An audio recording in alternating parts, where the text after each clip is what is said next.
प्रधानमंत्री नरेंद्र मोदी ने अंतरिम बजट पर कहा कि आज का ये बजट अंतरिम बजट तो है ही, लेकिन ये समावेशी और इनोवेटिव भी है। ये बजट विकसित भारत के 4 स्तंभ युवा, गरीब, महिला, किसान सभी को सशक्त करेगा। ये बजट देश के भविष्य के निर्माण का बजट है। तो वहीं उन्होंने कहा कि गरीबों के लिए हमने गांव, शहरों में 4 करोड़ से अधिक घर बनाए हैं। अब हमने 2 करोड़ और नए घर बनाने का लक्ष्य रखा है। तो इन्होंने कहा कि हमने 2 करोड़ महिलाओं को लखपति दीदी बनाने का लक्ष्य रखा था और अब इस लक्ष्य को बढ़ाकर 3 करोड़ कर दिया गया। साथ ही साथ उन्होंने ये भी कहा कि इस बजट में किसानों के लिए भी बहुत महत्वपूर्ण और बड़े निर्णय लिए गए हैं। आपको सुनाते हैं क्या कुछ कहा प्रधानमंत्री नरेंद्र मोदी ने। मेरे प्यारे देशवासियों, आज का ये बजट इंटरिम बजट तो है ही, लेकिन ये बजट इंक्लूसिव और इनोवेटिव बजट है। इस बजट में कंटिन्यूटी का कॉन्फिडेंस है। ये बजट विकसित भारत के 4 स्तंभ युवा, गरीब, महिला और किसान सभी को एम्पावर करेगा। निर्मला जी का ये बजट देश के भविष्य के निर्माण का बजट है।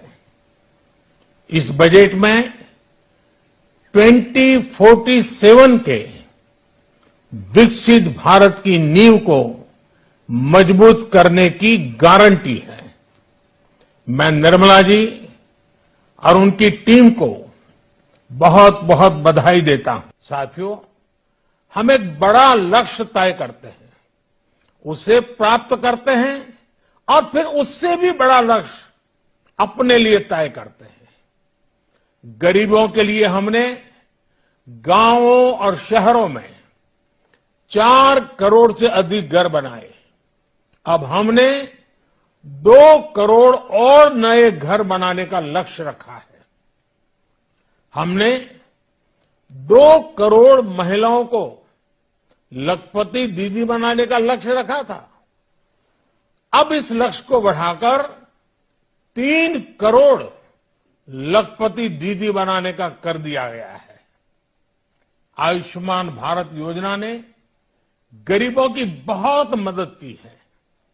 अब आंगनवाड़ी और आशा वर्कर, उन सबको इस योजना का आज इस बजट में किसानों के लिए भी बहुत महत्वपूर्ण और बड़े निर्णय लिए गए हैं। नैनो डीएपी का उपयोग हो, पशुओं के लिए नई योजना हो, पीएम मत्स्य संपदा योजना का विस्तार हो और आत्मनिर्भर ऑयल सीड अभियान हो। इससे किसानों की आय बढ़ेगी और खर्च कम होगा। मैं एक बार फिर सभी देशवासियों को इस ऐतिहासिक बजट के